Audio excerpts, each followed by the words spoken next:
दगड़ियों, कमेंट में मेरे एक प्यारे से दोस्त ने मेरे से पूछा कि हमारे उत्तराखंड पे जो 70,000 करोड़ से भी ऊपर का कर्जा हो रखा है उसका भुगतान हम कैसे कर सकते हैं। तो सबसे पहले भाई, उत्तराखंड में हमारे राज्य स्थापना से लेकर अब तक जितने भी नेता बने हैं सबकी संपत्ति की जांच सीबीआई द्वारा होनी चाहिए, और जिस भी नेता की आय से अधिक संपत्ति पाई जाती है तो उस संपत्ति के पैसे से जो उत्तराखंड पे कर्जा हो रखा है 70,000 करोड़ रुपए, उसका भरपान होना चाहिए। बहुत सारी जगह मैं पहाड़ों में देखता हूँ दगड़ियों कि भाई बजट आता है और ऐसी जगह उसको लगाया जाता है जहाँ ना उसका सर न पैर, जहाँ मतलब किसी काम का है ही नहीं। जो भी बजट आता है उसको ऐसी जगह पे लगाया जाना चाहिए जहाँ पे कि जनता के हित में लगाया जाना चाहिए, अच्छी जगह पे। और इसके अलावा सबसे पहले हमें अपने उत्तराखंड में तारबाड़ योजना पहाड़ों में लागू करनी चाहिए ताकि हमारे उत्तराखंड के जो पहाड़ है वो सुरक्षित रह पाए जंगली जानवरों से।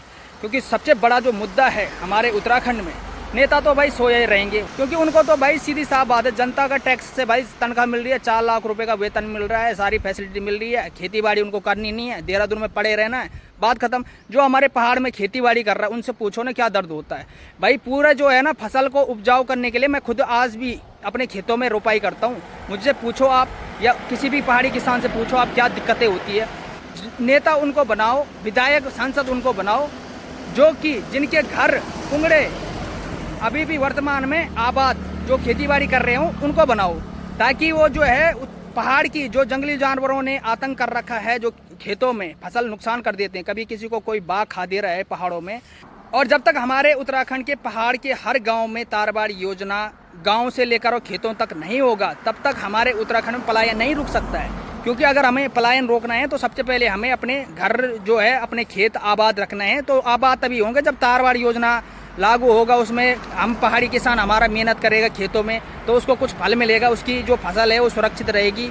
तो उसको हमारे पहाड़ी किसानों को लगेगा हाँ यार, जो हम उपजाऊ कर रहे हैं फसल, हमें और ज़्यादा जो है कुछ और भी एग्रीकल्चर करना चाहिए ताकि जो है हम अपनी आय को बढ़ा सकें। और जब हमारा उत्तराखंड का पहाड़ का किसान आगे बढ़ेगा तो हमारा उत्तराखंड आगे बढ़ेगा।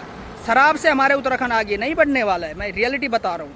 हमारे उत्तराखंड की आय को अगर हमें बढ़ाना है ना, अगर हमें 75,000 करोड़ रुपये का कर्जा भुगतान करना है तो सबसे पहले हमें अपने पहाड़ी किसान की पीड़ा को समझना पड़ेगा।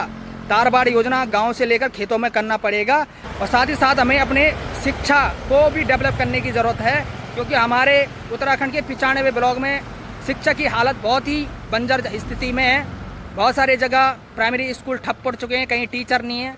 भाई शिक्षा का विकास होना चाहिए। जो हमारे पहाड़ की हर गाँव के जो प्राइमरी स्कूल है उनको इंग्लिश मीडियम बनाना चाहिए, और जो हमारे हाई स्कूल वाले हैं सबको भाई CBSE करना चाहिए। सारी जगह जो है अच्छी पढ़ाई होनी चाहिए। कई जगह तो हॉस्पिटलों में टॉर्च जला के इलाज हो रहा है, और हमारे स्वास्थ्य मंत्री आराम से देहरादून में नींद खींच रहे हैं मस्त तरीके से। तो ये भाई साहब, जब तक ना हमारे उत्तराखंड की स्वास्थ्य सेवा एकदम जॉली ग्रांट या एम्स जैसी नहीं होगी तब तक हमारे उत्तराखंड में मुझे लगता नहीं कि पहाड़ों से पलायन कभी रुकेगा। और जिस दिन अभी तक मेरे को राज्य स्थापना से अभी तक कोई ऐसा नेता फिलहाल तो मिला नहीं जो कि ज़मीनी हकीकत में सच में शिक्षा, स्वास्थ्य और रोज़गार के लिए कार्य कर रहा हो।